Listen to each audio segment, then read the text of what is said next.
Hi, my name is Evan Sonnier, here to teach you about the conflicts regarding the militarization of space. The debate on allowing countries to deploy their own weapon systems into space as a strategic advantage has been a constant problem since the Second World War with the leaked information of the Nazi B-2 rocket. The rocket itself was supposedly able to shoot into outer space, float into orbit until a clear path to its target was spotted, and then would re-enter the atmosphere and strike its target. Although this is very basic in the perspective of what we can build today, this weapon system would have proved very devastating during its time, as there is nothing to prevent the missile from landing. In response, American aerospace engineers began designing their own space-based weapon system, beginning the race to militarize space. The main cause for the want of countries to militarize space was the Cold War between the US and the Soviet Union. At the end of the Second World War that left most of Europe in shambles, it left behind two world powers who were both under constant fear of attack from the other. This created major tension throughout the entire world as capitalist America and the communist state Soviet Union wanted every country to pick a side. The United States wanted to stop the spread of any and all threats of communism in fear of it taking root in America. So a mass stockpiling of munitions began.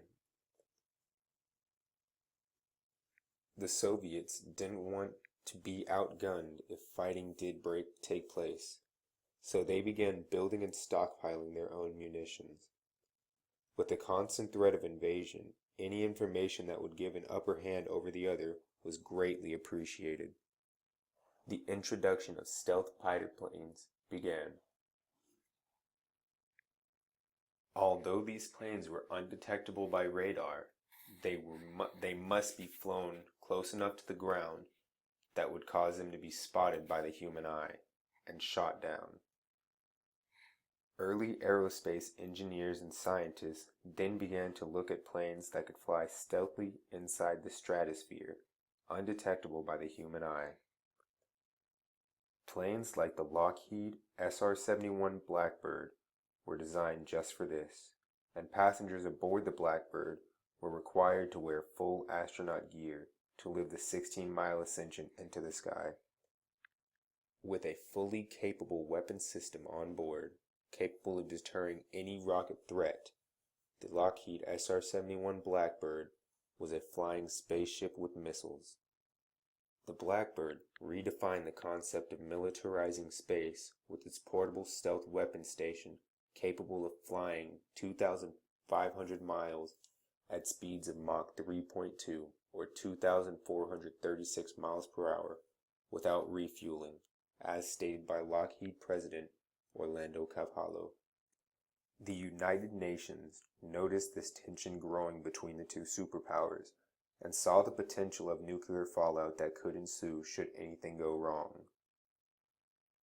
Work began to pass a law that would monitor what could be put into space and for what purpose. Soon, the UN passed the Outer Space Treaty, which prevented the unauthorized placement of a satellite by any government party, private or not. It also prevented armed commercial use satellites like TV satellites armed with weapons used only to destroy nearby asteroids in fear of them being turned to the military in times of crisis, as well as setting up a protective barrier preventing weapons being placed in space. The treaty also protected any governing party, private or not, from destroying any satellites still in active orbit, and any country that proceeds to do so will be held accountable for the satellite itself and whatever damage it may cause wherever it lands. The UN's quick decision-making, however, did not solve the problem. It merely just delayed its conflict resolution date. Another factor fighting against the militarization of space is the clutter of active satellites already orbiting the planet.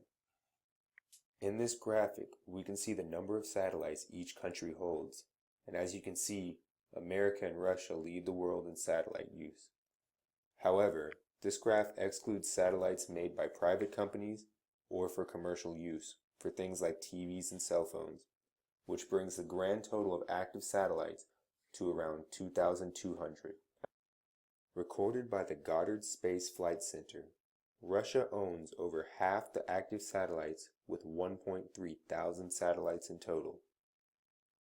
The incredible challenge of coordinating and putting a single satellite as small as 3 meters in length has been greatly augmented because of the huge threat of slamming your satellite into another, creating mass amounts of debris, providing an even tougher challenge for engineers to overcome.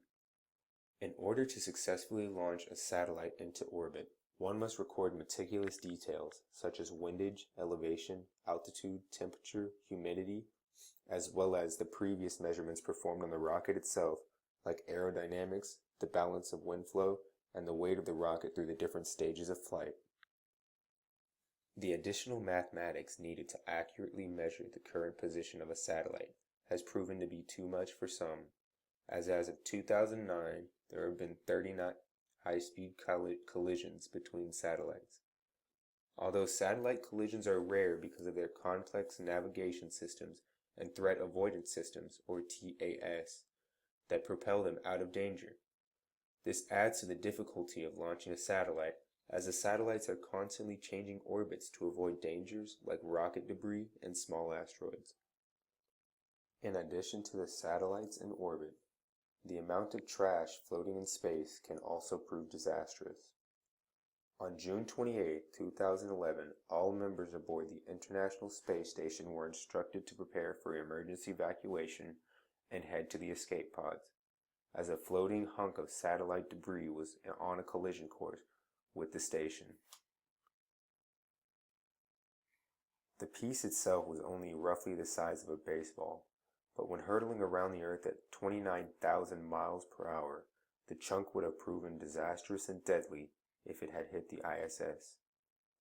An estimated 500,000 objects ranging from the size of a fist to the size of a basketball are tracked in orbit by NASA. The scare involving the International Space Station also raises the question, what would happen if a nuclear station were to have been struck and now hurtled uncontrollably back down to Earth? As of right now, there is no threat deterrent system to deter any incoming asteroid or satellite crashing to Earth. In conclusion, the UN did halt the scares started by the Cold War, but did not fix the problem, only postponed its real conclusion date. With tensions between countries raising, and the threat of untrusted parties like ISIS or North Korea gaining nuclear firepower and breaking the treaty, could the world be coming to a violent realization? Thank you. This has been Sonnier in a brief crash course of the militarization of space.